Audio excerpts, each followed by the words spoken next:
মোহাম্মদ মুনতাসির আপনি লিখেছেন, এশার পরে আমি বিতির নামাজ পড়তে পারিনি, এখন কি করব? এশার পরে যদি আপনি বিতির নামাজ পড়তে না পারেন তাহলে সেক্ষেত্রে ফজরের আগ পর্যন্ত, ফজর ওয়াক্ত হওয়ার আগ পর্যন্ত আপনি বিতির পড়তে পারেন।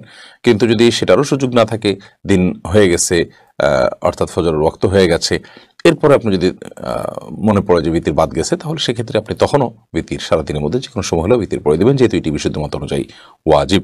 শারমিন আক্তার আপনি লিখেছেন, ব্যবহৃত টিভি বিক্রি অথবা কাউকে দিয়ে দিলে গুনাহ হবে কিনা? ব্যবহৃত টিভি আপনি বিক্রি করে দিতে পারেন, সেটা বিশেষ করে কোনো ভিন্ন ধর্মের মানুষের কাছে জায়েজ হতে পারে বা মুসলমানের কাছেও জায়েজ হতে পারে, কারণ এটা ব্যবহারের উপর নির্ভর করে। যদি সে ভালো ব্যবহার করে, এখান থেকে ভালো কিছু দেখে, তখন তার জন্য এটা জায়েজ হতে পারে, সেই হিসাবে আপনি এটি বিক্রি করতে পারেন। এমনি নুরুন নবী আপনি লিখেছেন, নামাজে ডান পা নড়ে গেলে নামাজের কোনো অসুবিধা হবে কি? নামাজ যদি ডান পা নড়ে যায় কোনো অসুবিধা নেই, কিন্তু যদি ডান পা আপনি রুকু সেজদাতে একবারও না লাগান জমিনে, তাহলে সেক্ষেত্রে নামাজ হবে না। আপনার পা আছে, সুস্থ পা, অথচ আপনি পা জমিনে লাগাচ্ছেন না, তাহলে নামাজ হবে না। কারণ নবী করিম সাল্লাল্লাহু আলাইহি ওয়াসাল্লাম বলেছেন, উমিরতু আন আসজুদা আলা সাবআতি আযমিন, আমি 7টি অঙ্গের উপরে সিজদা করার জন্য নির্দেশ আমাকে দেওয়া হয়েছে, তার মধ্যে থেকে এই 2 পা এগুলো জমিনের সাথে লাগা থাকতে হবে। তবে সামান্য একটু এদিক সেদিক হয়ে গেল, একটু সময়ের জন্য উঠে গেল সামান্য, আবার আপনি জায়গা রেখে ফেলেন, তাতে কোনো অসুবিধা হবে না। সুমাইয়া সাদ্দাম আপনি লিখেছেন, নামাজের সিজদায় দোয়া করার নিয়ম কি? বাংলায় কি দোয়া করা যাবে?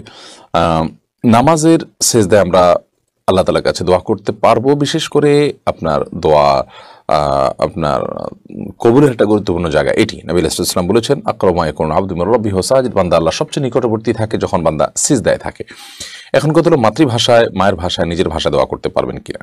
ফুকাহা হানাফের মত হলো যে এই ক্ষেত্রে আপনি নিজের ভাষায়, মাতৃভাষায় দোয়া করবেন না, বরং আপনি কোরআন সুন্নাহ বর্ণিত দোয়া আপনি আল্লাহ তাআলার কাছে নিবেদন করবেন। যদিও আরবের উলামায়ে কেরাম এক্ষেত্রে মাতৃভাষায়ও দোয়া করার অনুমোদন দেন। এরপরে রোকসানা পারভিন আপনি লিখেছেন, সালাতে অলসতা আসলে করণীয় কি? সালাতে যদি অলসতা আসে তাহলে সেক্ষেত্রে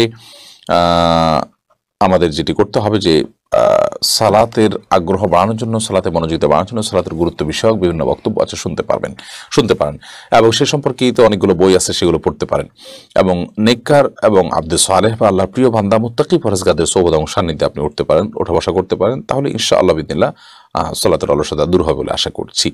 ফারজানা ফারিন আপনি লিখেছেন, না জেনে কাউকে মিথ্যা অপবাদ দিলে পরে জানতে পারলে তার কাছে কি মাপ চাইতে হবে?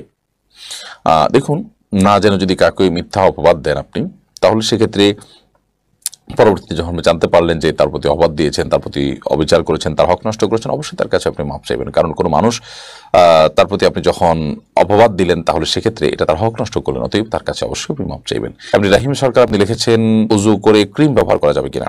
উযু করার পর ক্রিম ব্যবহার করতে কোনো অসুবিধা নেই।